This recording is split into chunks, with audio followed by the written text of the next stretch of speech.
Pemirsa, tentunya masih bersama dengan kami dalam Berita Lampung. Untuk Anda yang baru saja bergabung, kami akan menyajikan kembali berita utama pada pagi hari ini.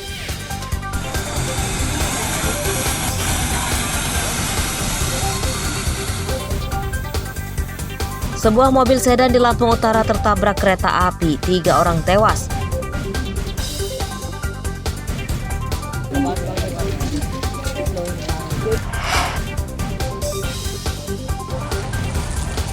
Empat tersangka narkoba kelas kakap kabur dari rumah tahanan Polda.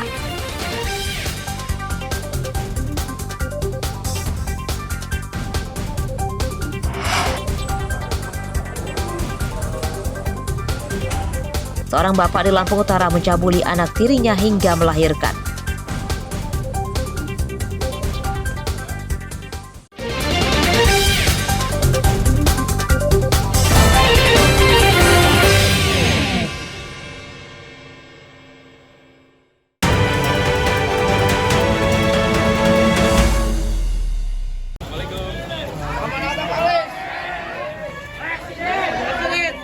Calon Presiden nomor urut 1 Anies Baswedan Kamis siang mendatangi perusahaan peternakan sapi di Desa Adijaya, Kecamatan Terbanggi Besar, Lampung Tengah.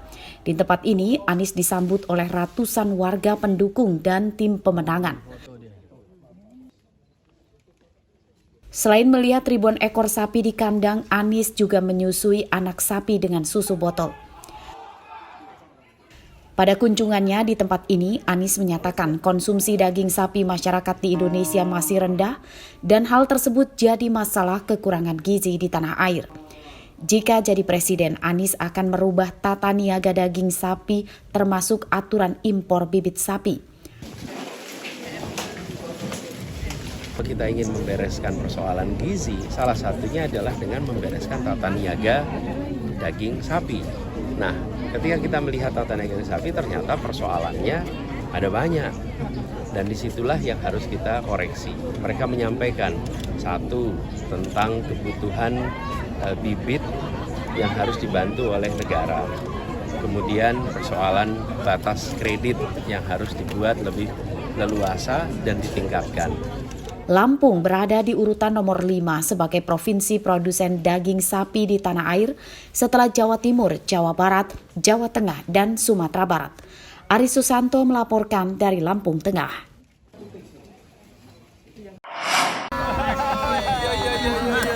Pak Ganjar. Calon Presiden nomor urut 3 Ganjar Pranowo beberapa waktu lalu menemui nelayan di dermaga Lempasing, Teluk Betung Barat, Bandar Lampung. Kedatangan Ganjar disambut meriah ratusan nelayan dan emak-emak. Ganjar juga menyempatkan menyusuri dermaga melihat puluhan kapal nelayan. Di tempat ini, Ganjar ngobrol santai dan mendengarkan keluhan para nelayan terkait belum tersedianya sarana sanitasi air bersih, serta sulitnya mengurus perizinan operasional kapal nelayan, khususnya untuk kapal baru. Terkait keluhan nelayan, Ganjar berjanji akan meminta Menteri Kelautan dan Perikanan segera membantu mengatasi masalah nelayan Lempasing. Kemudian ini ada yang penting soal surat menyurat tadi. Ini bukan cerita kita pertemuan hari ini ya. Saya mau tindak lanjuti serius loh ini ya. Tidak serius. Kalau bisa karena saya keliling besok, kalau bisa besok sore saya telepon Pak Menteri Kelautan. Saya bisa di Lampung, ini jumlah kapalnya, ini kontak. Ganjar juga sebelumnya menemui para sopir angkot, bus, dan truk di Terminal Raja Basa yang dilanjutkan memberikan materi kuliah umum di salah satu universitas di Bandar Lampung. Arsadi Saputra dan Jeffrey Arifin melaporkan dari Bandar Lampung. Nggak bisa ya Pak. Minimal dikurangi Pak. Calon Wakil Presiden nomor urut 2 Gibran Rakabuming Raka beberapa waktu lalu mengunjungi Pasar Natar Lampung Selatan. Kedatangan Gibran disambut ribuan warga.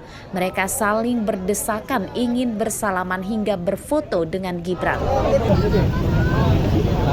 Kedatangan Gibran di pasar ini untuk memantau harga bahan pokok. Menurut Gibran, usai berdialog dengan beberapa pedagang, Harga sayur mayur dan bahan pokok lainnya masih relatif stabil. Harga yang masih tinggi diantaranya cabai dan beras, dan rencananya Gibran akan mencarikan solusinya yang melibatkan paguyuban pedagang pasar Natar.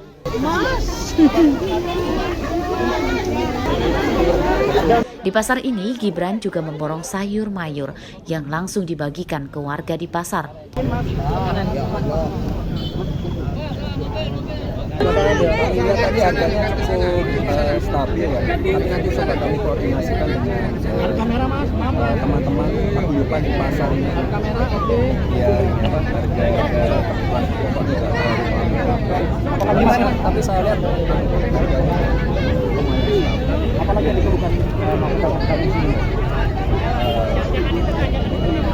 Bahkan pertama kalinya saya ke sini ya, pasar Natal. Selain ke pasar Natar, selama di Lampung, Gibran diagendakan menemui tim pemenangan, mahasiswa, pelaku UMKM di Bandar Lampung, serta berkunjung ke pondok pesantren di Lampung Tengah. Jeffrey Arifin melaporkan dari Lampung Selatan.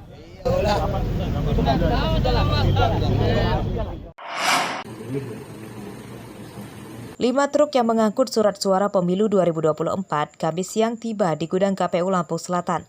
Total surat suara yang diterima KPU Lampung Selatan 2,4 juta lembar yang terdiri dari surat suara DPR RI, DPRD Provinsi, dan DPRD Kabupaten di 7 dapil.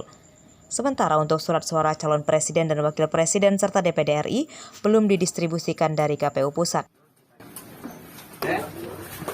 Pengiriman surat suara ini dikawal ketat polisi bersenjata laras panjang. Oleh KPU, surat suara kemudian disimpan di dalam gudang sebelum disortir dan dilipat. Surat suara di KPU Lampung Selatan sudah sampai dan sudah kita terima dengan jenis surat suara DPR RI, DPRD Provinsi, dan DPRD Kabupaten 7 dapil. Untuk perlakuan selanjutnya terkait surat suara ini, begitu sampai di gudang masih ada sortir, lipat, dan sebagainya, nanti akan kita laksanakan juga.